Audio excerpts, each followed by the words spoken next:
the Dynasty Vipers Vipercast.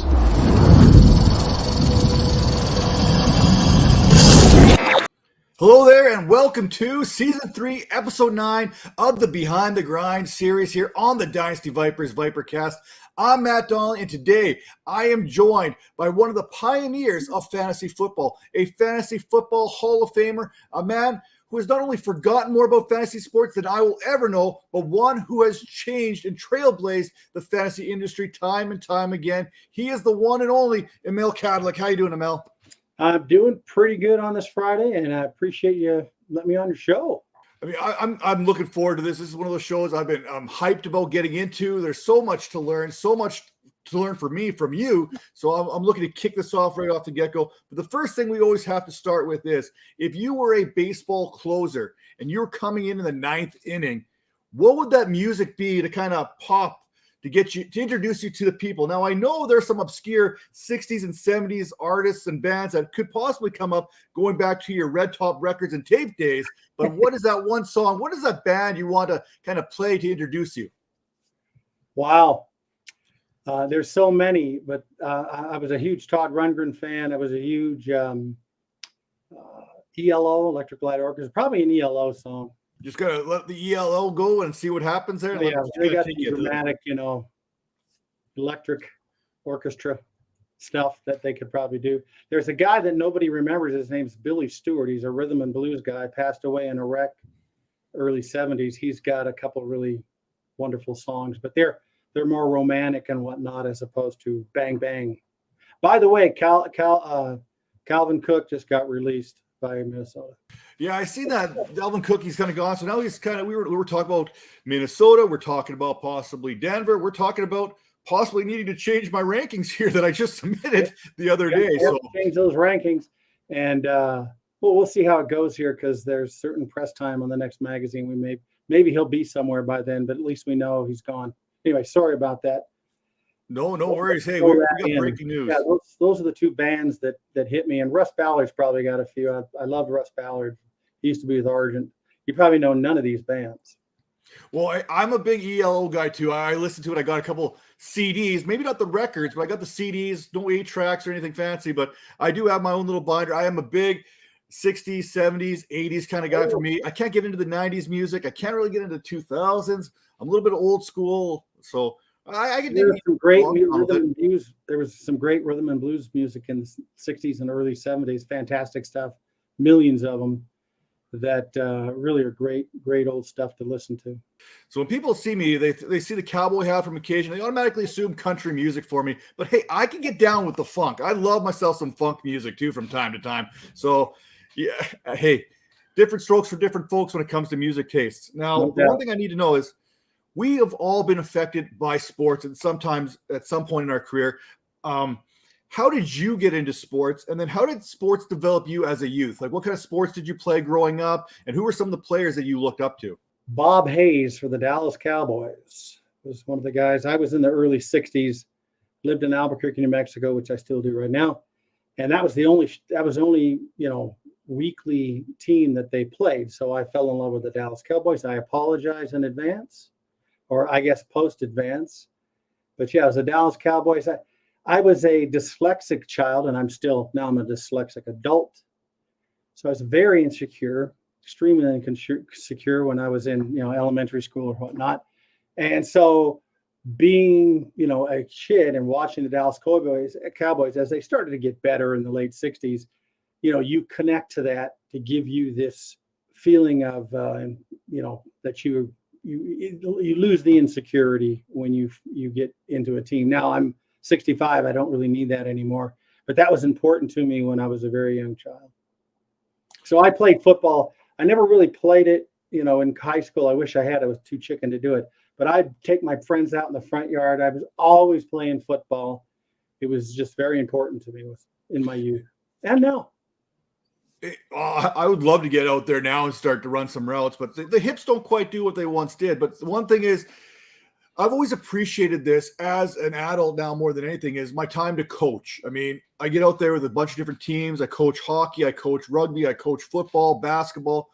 I just love the whole fact of mentoring young individuals there and kind of molding them, and not just teaching them about the game, but teaching them about life lessons down the road, things that are not just going to be what you learn right now. It's not just about football. We want to learn about life. And I think that's something that football, even as kids, we learned lessons that we didn't realize were lessons growing up, right? We go out there, whether it's the camaraderie with a friend, some of those lifelong friends that you met in the sand lot when you were playing some pickup ball just for fun. So, I mean, football is one of those transition type sports, and sports in general, just to kind of teaches you lessons much later on in life. But That's a good point.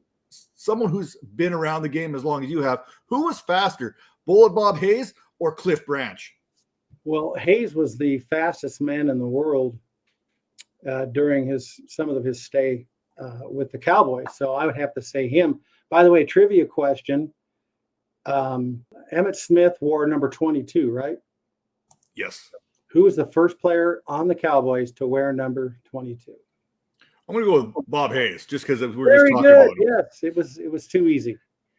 I mean, if it would have been anyone but Bob Hayes, I would have had more questions than answers when it came down to it. So, yeah, I actually adopted my wife's grandson several years ago, and we got him into flag football. He never played it before, and it was exactly what you were talking about. It was a great experience, great bonding experience. And I helped, coach him and coach the team a little bit.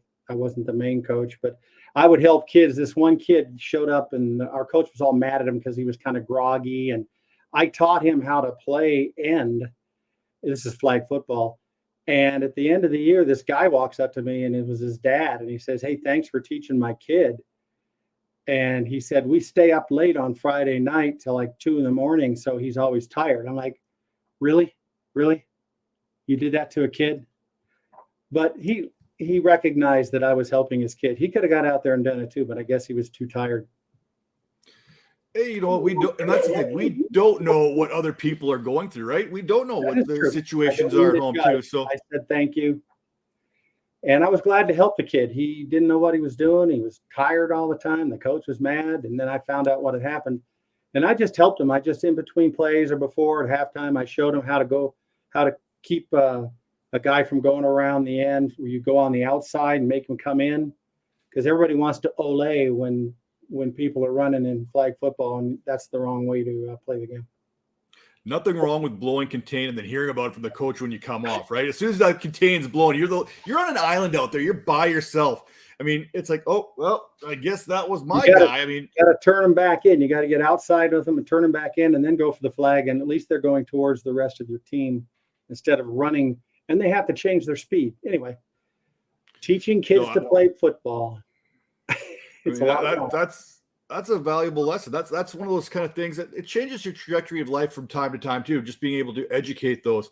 But let's talk about a decision maybe in your life that changed the trajectory of your career. Now, some were probably considering you crazy way back when you kind of left that Sandia National Laboratory after 15 years to pursue fantasy sports, which was pretty much in its infant stages way back when. So kind of, is that the biggest maybe change in trajectory of your life? Maybe making that decision in life? Yeah, pretty much. That was 96, February of 96. And I was a manager. I just got a manager for 3 years. So, I mean, I'm sitting in a sweet spot at Sandia National Laboratories, and I quit. And one of my friends, he came into the office and he sat down. He goes, "So you're leaving Sandia?" "Yep." "So you're a manager?" "Yep." "So you're going to leave and go do fantasy football?" "Yep." Like, are you crazy? It worked out okay. I mean, it transitioned quite nicely. You made quite the career out of it. I mean, the accolades line up, everything in fantasy sports, but that we're talking about fantasy sports at its infant stages. There was some stuff. I mean, there's fantasy sports been around since the late 80s, early 90s, but 96, I mean, there wasn't a whole lot to go by. We're talking fax machines. We're talking letter subscription services here. We're not talking about the internet here. We're not talking about email lists or ebooks or anything like that. This is trailblazing type thing. There was not a whole, it was like the Wild West still of fantasy sports. And you made that decision to go from a nice, secure job to relatively the unknown. A lot of people I talk to today making that transition, at least they know now what they're getting into. When you made that move, did you really know what you were getting into? Well, I'd actually started the business in 90. So our first magazine was 1990. So I spent several years there thinking, starting to build that a little bit and thinking, okay, yeah, there's the Pro Forecast, started in 90. So, after about 5-6 years there, or 7, I finally decided, I'm going to go for it. And so I had time. I wasn't like I was blindly walking into it without having any experience. So that helped a lot. A lot of us are glad you made that step, but I mean, for a lot of us, me included, I mean, I would love to get into fantasy sports full time. I think there's a lot of people that would love to get into fantasy sports full time. But first off, there's not a whole lot of full time positions out there in the industry, and a lot of people, it's hard to leave that comfort zone of what you know, right? I know for myself, being in a position I've been in for 20 years, if I would just leave that, I don't know if I could do that. I mean, it's a tough decision for someone to make. Hey, here we go. We're going to go make it a go. I know people who've done it, but I mean, kudos to them. That's not something I don't think many people can just do. I mean, not only being able to having that mindset to do it, like, hey, I'm going to make this happen. This is what's going to happen, but to leave the comfort zone.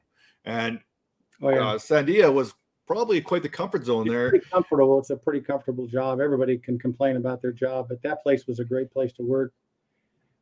Very professional people, good benefits, hard to get fired, a lot of stuff like that. So hard to leave that company. But I guess I just had a fire in me. I wanted to have my own business for whatever crazy reason that was. And so I decided to do it. I decided it was a comfortable enough time to do that. So off I went. Well, like I said, the industry is glad you made that move. And this was a move back in the first magazine. Like you said, there were a lot of people. Cliff Carpentier had a magazine book. There was a lot of books in the 80s and then we had, off the top of my head, Grogan's came out in like 86. Index came out in 87 or something like that. I may have the dates wrong. And then Krause with Greg Ambrosius, they came out in that same time frame. They started with baseball. There was a lot of stuff going on. Foolish me at 1990. I had no idea none of this stuff was out there. If I'd have known, I probably wouldn't have done it. But I started out, and then a year later, I went, oh my gosh, there's a few mags already out there. And of course, that changed a lot. There's a million of them now. Well, correct me if I'm wrong, because you'd have a better understanding than I do on this, but in that early 90s, it wasn't national. Like fantasy football it definitely wasn't global, but it wasn't really national. It's more of a territorial type thing, right? Like you said, you didn't know that the Index maybe was there when you first started your magazine. You didn't know Grogan's was, you know what I mean? It seemed like everything was kind of territorial based on fantasy sports in general, not just fantasy football, but everything kind of had their areas of the country that they were kind of working in, rather than being this national thing that we see today. Well, they were nationally distributed back then. Maybe not a large draw, but when I went to the newsstand in 88, 89, you didn't see a fantasy. I didn't see one in my town. So you'd get the normal magazine, and then you're going, well, I want to compare the receivers together. I want to compare the running backs together. I don't want just a review of the St. Louis Rams. I want to be able to draft in these drafts. And I didn't see anything. So, no, I'll form a magazine. When they were out there, I just didn't see them because the distribution wasn't as big at that point, which is what you said. And that's probably one of the biggest differences today compared to when you first started. But let's talk about some maybe those other changes in the industry in itself, and even yourself, because you've had to learn a lot along the way. We're 2023. The game has changed, and you've been able to keep up with the game and adjust. And I know you run a lot of electrical, computer type stuff now too, with the diehards and Bob Harris and stuff like that, some of the behind the scenes stuff. But I'm just going to talk about some of the biggest changes in the industry now versus then, and then in yourself now versus then. What's interesting is 1990, we came out with the Pro Forecast, and we forecasted player data in 1990. First one that did that. And people gave us crap for it. I remember on one message board, some guy said my butt could store 10 touchdowns. What the Pro Forecast. And I went through the data and I replied back to him and I said, well, look at the data we have and look at what happened the last year and the year before. And then the guy apologized to me. But people fear things, and they decided to be mean to me for whatever. It's easy to be mean over a computer screen or whatever. So that was actually a change right then. And of course, a lot of things. PPR came along. there wasn't 466 2010 10 back then. A lot of it was basic scoring back then. Most of it was Dynasty. I started at Dynasty in 1981, and it was a spin-off of a league that started in 1978. And it's Dynasty. I still run the league. Oh, I don't run it. The commissioner runs it because I'm too lazy. So whatever that is, 81 to 23, it's over 40 years, 42, 20, 42, 43 years. 42, so that was interesting. And then, of course, redraft actually may have been around at the time. Of course, baseball in 1990 was big. And football eventually overtook baseball over the next few years, and after maybe a strike or two. And so, as you progress in there, you got PPR, you got a lot of rule changes. You've got, once computers got in there, and a lot of these guys, including my fantasy league, and Kevin Austin, and of course Mike Hall, who are getting, who have been in the Hall of Fame, who are now inducted into the Hall of Fame, in about next week, in the Fantasy Gaming and Trade Association. It has a very huge honor for both of them. Unfortunately, Kevin Austin's passed away, but those guys are starting commissioner tools, and there were other people starting the commissioner tools.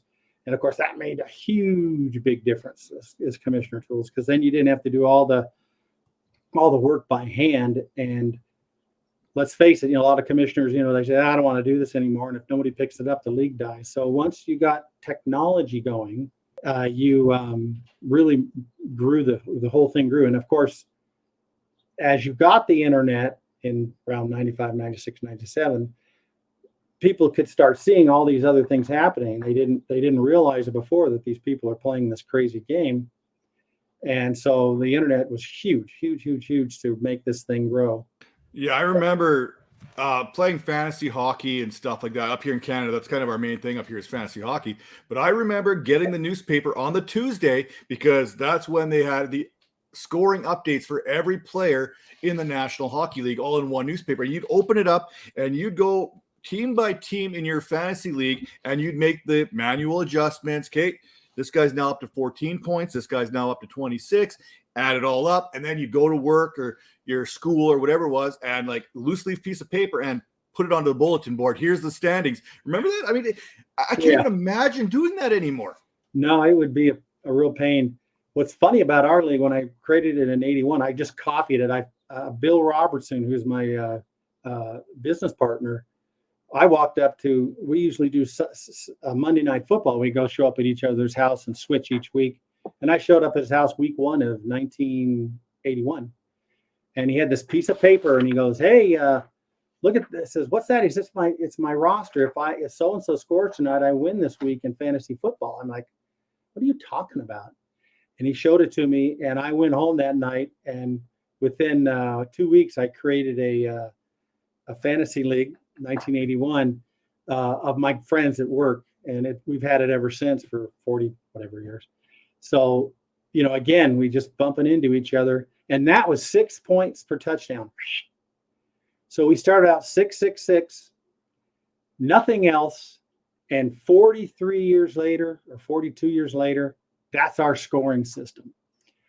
I can't get these guys to change. I'll show up. I'm the commissioner, but, I and the co-commissioner, Jerry Regent, he's been running the league for 20 years after I gave up. And we'll have these little meetings. It's hilarious. And every once in a while I'll decide, hey, guys, why don't we go to 466 2010 10 and a PPR? So what the heck is that? I said, well, you got 4 points for passing, touchdown, 6. And they go, that's stupid. We've got the greatest league that's ever been existed. I'm just saying, hey, this is a brainstorming session. Never mind. They will not change. They will not change the scoring system. I've gone after my league with kickers for the last 10 years. Let's get rid of these kickers. Let's add a flex. It's nothing major. No one even cares about the kicker. You guys drop them anyway. You guys drop a kicker, pick up another kicker. You don't need a kicker. But just to try and get a change going, it's impossible. I mean, it really is. The longer the league, the more opposed to change it happens to be, right? I mean, they're proud. I mean, the good thing is they're proud of their league. The beautiful thing about fantasy, you can do whatever you want. I remember a guy who they did yardage times 1. So if a quarterback threw for 358 yards, you got 358 yards from the quarterback, etc. They loved it. They're 10 or 12. They loved it. Okay, great. That's what's beautiful about fantasy. Do whatever you want to do with your rules in your little group. There's no national standard you have to follow by. There's no governing body. Creativity, and if you 12 people like it, go do it. Well, and the great thing about fantasy football is it has this weird way to cross over into pop culture, into TV, into radio, all this other stuff. We know what Matthew Berry's done with the television thing and with the Avengers. I think John Hanson was on Arrested Development. Well, hey, Emil, rumor has it you better call Sal because you've been on the show twice there as well, right? A couple times. My wife and I were on Better Call Saul before it ended. It was a lot of fun. And you know what's the beauty about that is back in the mid 90s, let's just say, or even close to 2000, the NFL hated fantasy, scared to death of fantasy, would tell players that are playing, don't talk about fantasy because they thought it was gaming. And then all of a sudden, after a few years, they decided it was okay. And then they tried to take over fantasy and sue people saying you don't have the right to the stats, which they lost because stats are historical. The instant a stat is done, it's historical data. And you don't own it. I don't own it. Nobody owns it. If I throw a pass in flag football for a touchdown, that's historical data. Somebody could be running a fantasy league. So they lost that, but it was kind of interesting, that complete evolution from hating fantasy, hating the NFL, hating fantasy, to then liking it, to then trying to take over it. And luckily they failed on the last. Well, now the NFL has their own leagues they run out of NFL.com, right? It's all. Oh yeah, they got their own leagues, and NFL media, to me, I want to say it's pretty much created because of fantasy.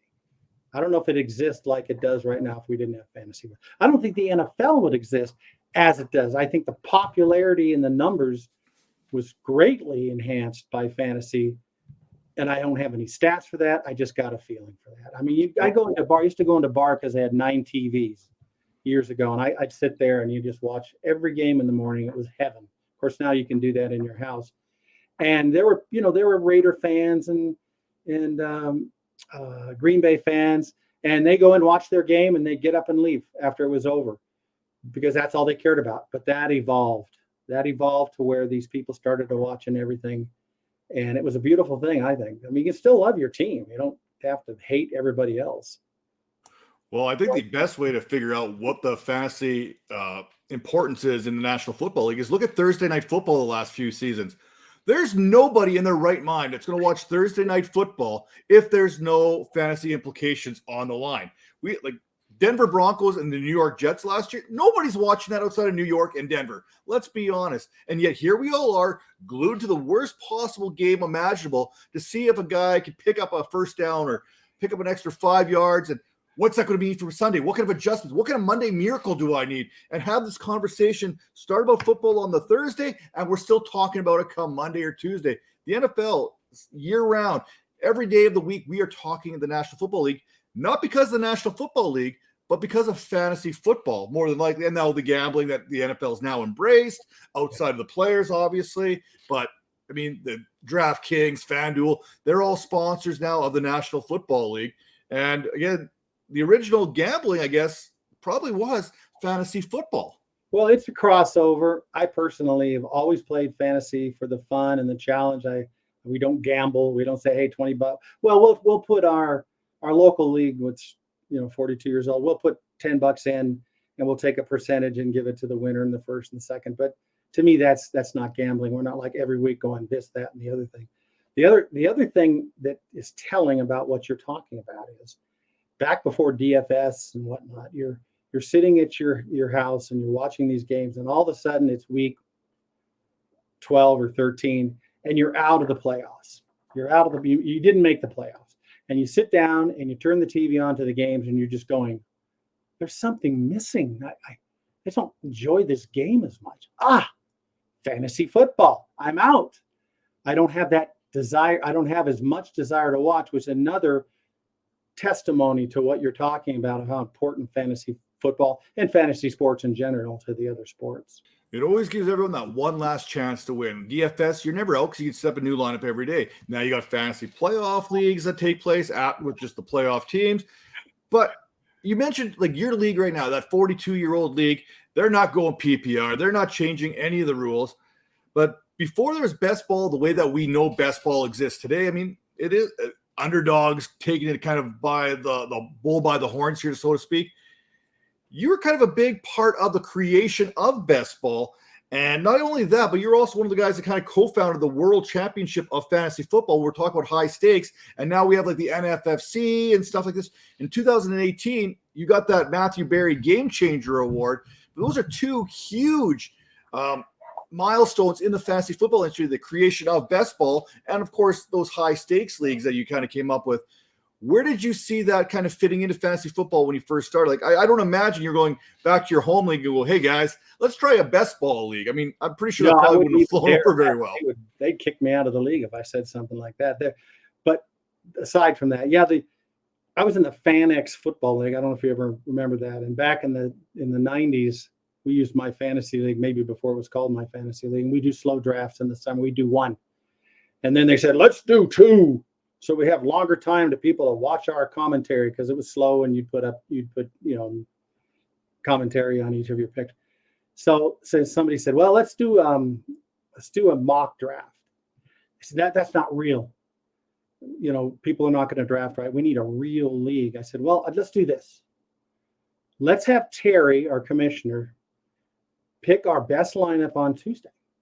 And we have no free agency. We just draft the team and we do all our comments and then total points. They go, yeah, that's a good idea. Let's try that. It was called the Fantasy Analysis Draft, 1998. And now, of course, best ball is insane. It's just absolutely insane. And Jeffrey Stein of my fantasy league, he came up with MFL 10s, I forget when.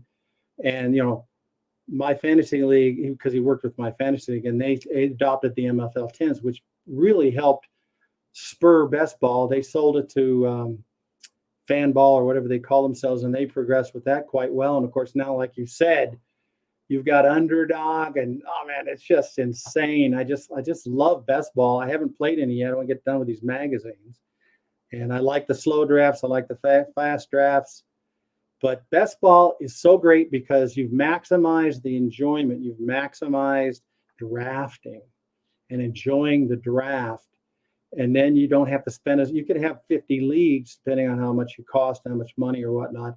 And you don't have to think about putting in lineups. It's really allowed you to enjoy, to maximize that time. By the way, I actually drafted blindfold in a best ball league. Bare knuckle. The bare knuckle. Which is 26 rounds, 30 seconds per pick.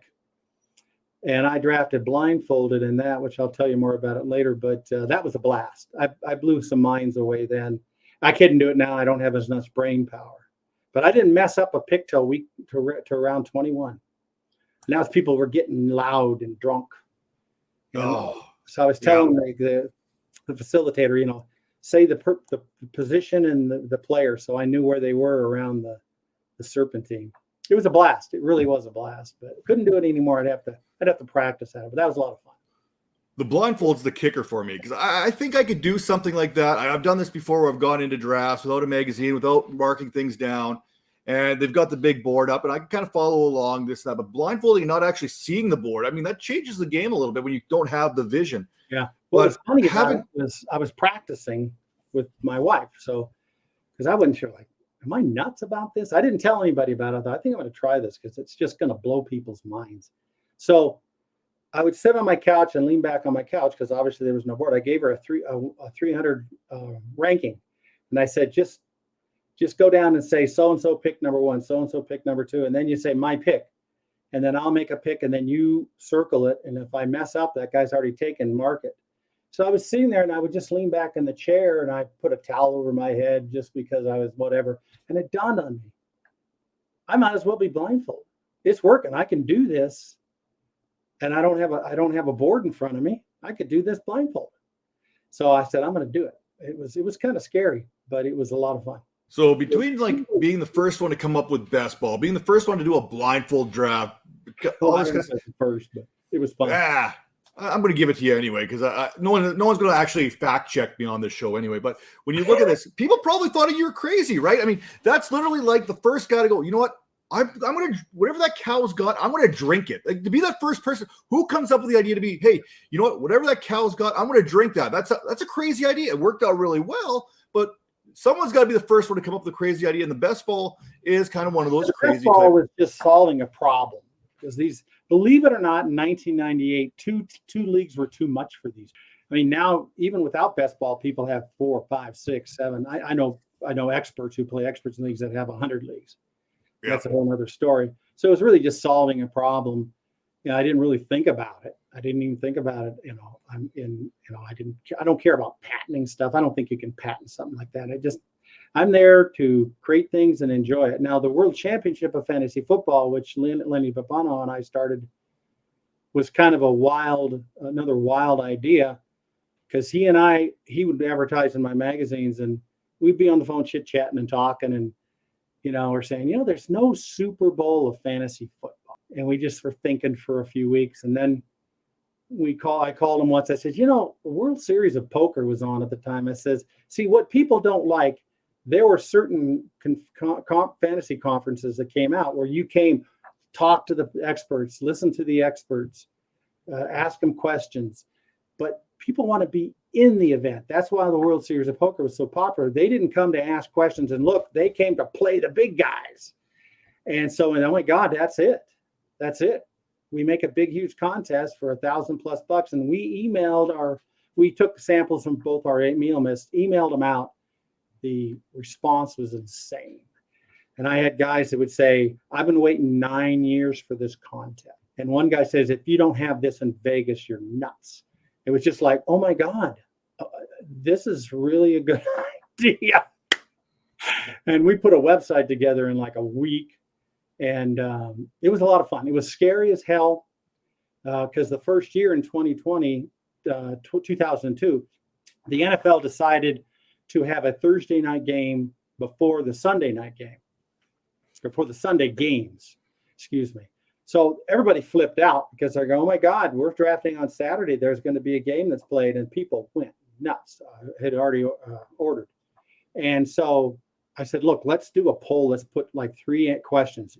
Ignore Thursday, keep Thursday. Let everybody change their lineup all the way to Sunday morning, even though Thursday's already happened. We put poll out, and 67% said keep Thursday.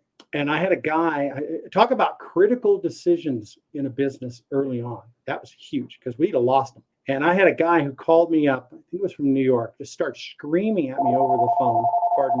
Oh, there he is again. This is the stupidest idea. That's the dumbest thing I've ever heard.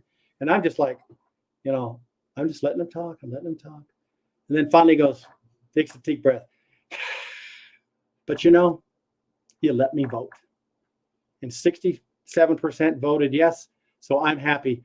I can't wait to get to Vegas. Man, this is going to be fun. And I'm just like, he just wanted to bitch, and then he was good because we gave him the right to vote. That was huge. Hey, some of us just like to be heard. I mean, that's really what it is. Now, when I think of fantasy football, one of the best parts of it for me is still, and it always will be, the live draft. You'll never replace the live draft. Online drafts are fun and this and that, but there's something special about walking into a draft, going out to your local store there, grabbing a magazine, because we all do it. I mean, we could print off spreadsheets, but it's nicer to go in there with a magazine, right? It feels better. And in 1990, you mentioned that you basically founded the fantasy sports publications there and started the Pro Forecast magazine, which is still going strong today. Did you ever imagine 34 years later that you'd still be able to pick this up on newsstands? I never really thought about that, but probably not. It just, you're trying to get a hold. You got an interesting idea that you find out somebody else had already been doing, a couple of three had been doing, but you said, hey, I'm just going to keep going. But I probably not thought it would last this long. But it's been a blast. And it's not just the forecast. I mean, there's like a group of like 3 other magazines that are all tied into these publications, right? We've got the Football Diehards one. We've got another Pro Forecast as well, right? We have 2 Pro Forecasts and Diehards this year. Yeah, so we've got multiple publications that have been going strong for multiple years. I think the Diehards one was, I can't remember, 25 years, so 26 years now we're going on to that with the Diehards. So these are not just one and done type magazines. We've seen that throughout the industry, that a lot of these magazines are one and done. This has kind of stood the test of time, which is really kudos to you and your team that have kind of been able to put this on, because it's not easy. Putting these publications together isn't easy. It's really time consuming. We have great people like you in the magazine that make it interesting to read. I mean, well, I won't go that far, but there are a lot of great people that do contribute to all these publications. We got people from the NFL, ESPN, Yahoo, and of course, people like you and I that aren't part of a major network. And there's always a challenge between these network people and just us. That because that's the beauty. That's also the beauty of the World Championship and fantasy football. Is you could be driving a truck and win championships. This has nothing to do with anything, your educational skill. It has to do with just a normal person or an expert who studies and plans their drafts and plans their free agency and can win. And that is gold for popularity of fantasy sports and fantasy football. I love how you mentioned the NFFC there and how that kind of got started, where it was the regular fan joining. One of the big football World Championship of fantasy football. Having that everyday fan join in with these experts, it's kind of, I remember my first indulgement into that whole thing. It's kind of the Scott Fish Bowl. And I originally signed up as a fan who's been playing for 20 plus years at the time, but as a fan. And I'm not going to lie, I'm a petty individual by nature. I mean, it is what it is. I got no problem admitting it. But the reason I started my own website is because I seen the word fan next to my name. And then I seen expert next to be someone else's name in their publication that they worked with. And then I went back and I kind of read some stuff. I'm like, I can do this. Why am I just a fan? I mean, I could be more than just a fan. I mean, I've got the knowledge to be more than that. And I think that's what the great thing is about the World Championship of Fantasy Football. What the good thing is about some of these other drafts is there's a lot of fans that have more knowledge than those who are doing this for a living. I mean, it's the truth about it out there. And if you have that knowledge, if you want to do something with that, there are opportunities out there for you to get involved in something like this, to network and maybe find yourself a spot out there, maybe a small niche or something along those lines. Now, when you listen to this interview about, does it have kind of a familiar type feel to you? Because I know I personally have a deep appreciation of fantasy football past and present and recording it for future generations. Kind of like maybe that old Pioneer series, that Pioneers in the Industry series that you did way back when. Now, when you sat down with all the greats, the trailblazers of our fantasy football world, what were some of the more fascinating stories that you were able to hear? Well, one of them, I forgot his name off that, Tinker. He was so funny.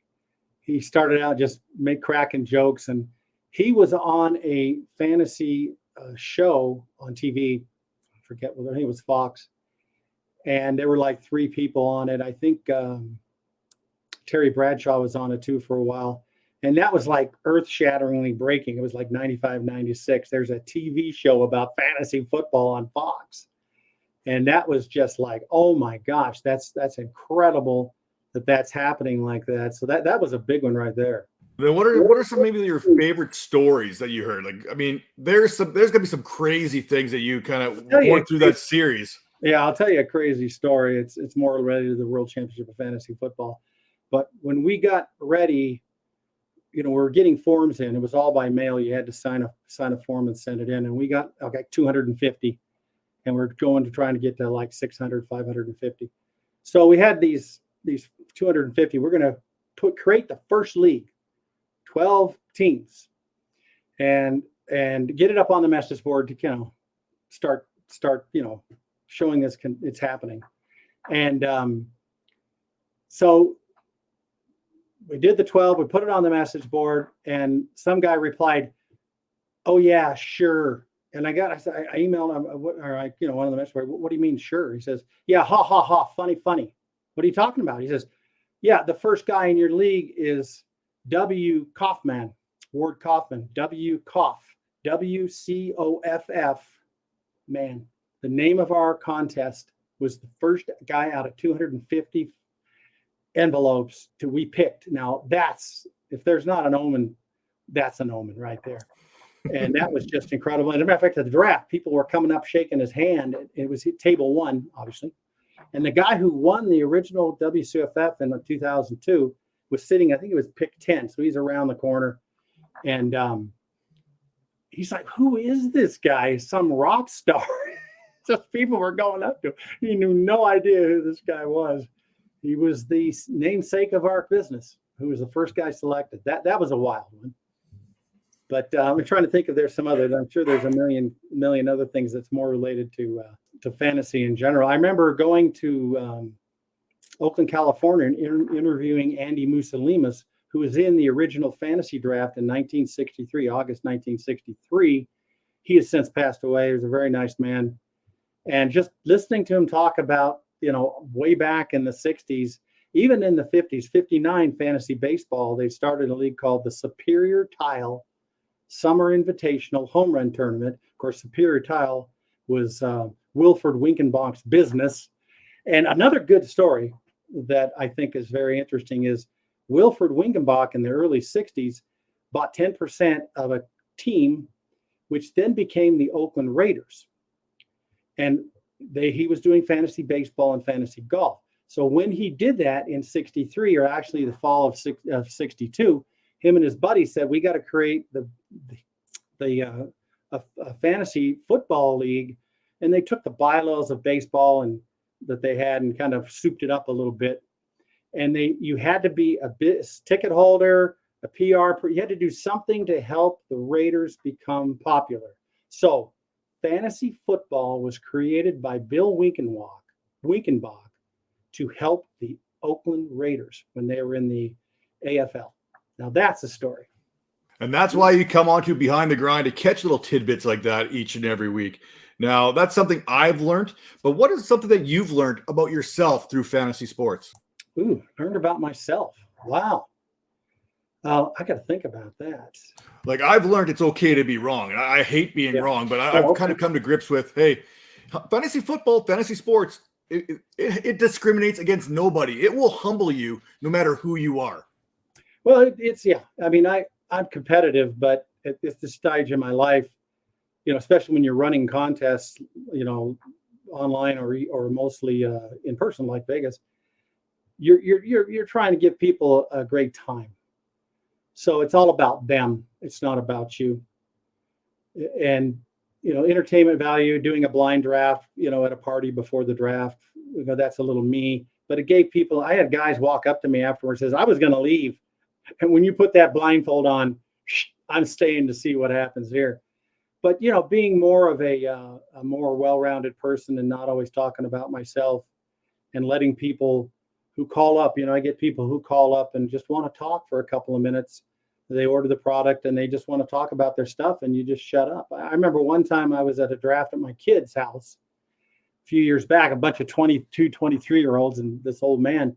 And this guy came in, he goes, I got this domain. I'm going to make this great site, fantasy super draft or something, or super sleepers. And I said, oh, tell me about it. And he's telling me, oh, I'm going to have all this stuff on my site. And I'm like, no, he's not. He's never going to do it because it's too hard to do it. But I just listened to him. And he had a great time talking about it. And then later after the draft, my kid comes and says, why didn't you tell him about your business and your football diehard site? I said, it was his time to talk. He wanted to talk about his stuff. I don't need to tell him. I don't need to one-up him. I just let him talk. And that's one of the things I probably learned over the years. Be humble. I think that's a very valuable lesson because it's hard for a lot of people just to shut up and listen. It really is. It's something you really have to learn and work on. And that's how you build relationships in this industry. And speaking of those relationships, obviously, when you've been around this game as long as you have, relationships have played an important part in it. So what are some of those important relationships that you've been able to experience, some of those that you kind of respect along the way that helped you get to where you are? Well, certainly Bob Harris and I have been working together since 95-ish. He had the TFL report and he was doing all sorts of fun stuff. Back then, the faxing was big because the internet wasn't. So he and I both did faxing and he helped us write. And really, we've how long is that? 95 to 23. That's a lot of years. I can't subtract them now. I'm too old. But Bob and I have been working so closely together. And I think we make a pretty darn good team as we have things that, he does well. And I do a couple things well. And, that's been a really great relationship that we've been able to do this business for a long time, and I think we're going to do it for a little longer time also.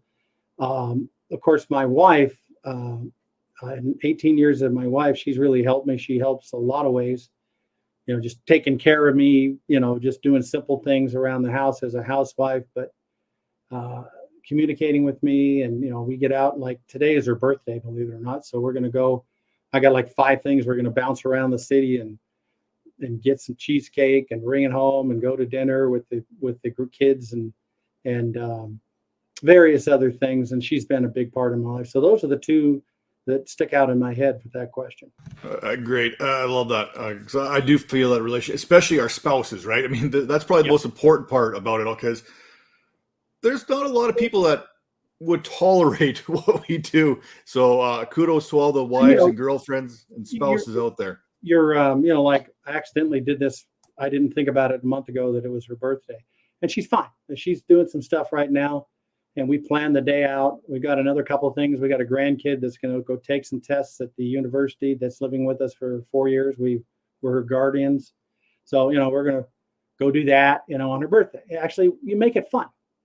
You make it fun, and you take little times out. Like sometimes we'll just go out and I'll say, hey, I got 20 minutes right now. Let's go walk around the backyard and look at the plants and maybe pull some weeds, just hanging out in the garden that you can do right at your house. That is special time. You can make things special. You can make tough things special. You just got to realize how to do that. Well, you've realized how to make fantasy football special for so many people. You've accomplished so much in the space, more than most people could even dream of stepping in, co-founding like the FSWA there, being inducted, into the 2011 class, creator of Fantasy Nation there, a master's in electrical engineering, first in your class, I believe, too, if we want to continue with those accolades. I was number 1 in my class as a bachelor. How the hell that happened, I have no idea. I'm a dyslexic electrical engineer, but it was a bad class. Let's just put it that way. But, sorry. Let's just pretend that you're not doing what you're doing now. I don't know, and maybe let's take off a Sunday off the thing here as well. But what would you be doing if you were dealing with fantasy sports right now? Would you be playing chess? Maybe you'd be a pottery artist there. Maybe a graphologist. I mean, I can submit you some handwriting samples if you want. Graphology would be good. I could do, we're doing a book. It's like our 16th year of this book because we'll peck at it, and we're about 90% done. I'd finish that book, and it's on the San Ildefonso Pueblo in northern New Mexico. And I like graphology. Maybe it'd be good to get into some kind of a police kind of thing where you read, you do graphology as a professional. The fun thing was what's it called? The genealogy DNA thing where you find people through DNA. Ancestry.com type thing, or well, it's actually Me51. you take somebody's DNA and you put it in one of those things, and it gives you cousins and whatnot. And then you find these people that are 3 or 4 generations down of the person you're trying to figure out, and then you have to grow a tree up to this level, and then you can figure out, oh, it's one of these 5 people. It's called genetic genealogy, I think it's called. That would be fun to do. Well, all I know is I'm glad that you're not into the whole graphologist type thing. And I'm glad that we send our writing into you via email, because if I sent you my handwriting samples in, I'm probably not doing any work for these magazines. Let's be honest. You'd be like, oh, no, this is in the other pile right now. I'll give you an example. It was hilarious. We don't really know it that well. We studied it a few years ago loosely. There's still a lot to learn about graphology. It's a very infinite thing. This lady came over. She's the FBI person doing a security clearance for somebody. So they were asking us she was asking us all these questions, And I was looking at her handwriting, and then after she got done, I said, can you write? I told him we're in graphology. I said, can you just write a paragraph, sign your name, put the date?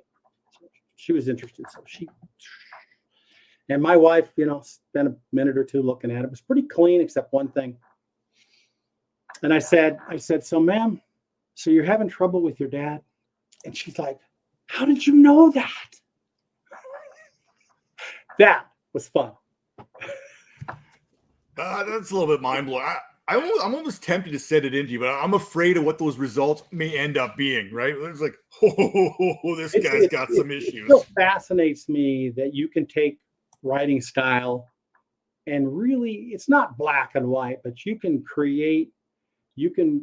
get a feel for somebody in certain ways that is surprising to me that you can do that with handwriting. It really stuns me, even, but so it's entertaining. And also you can learn. I mean, if I was like somebody who was hiring people or whatnot, or HR or whatever, I would, if you could legally do it, I would have them do a writing test, because you can learn a lot about them just from that writing. You don't have to ask them questions.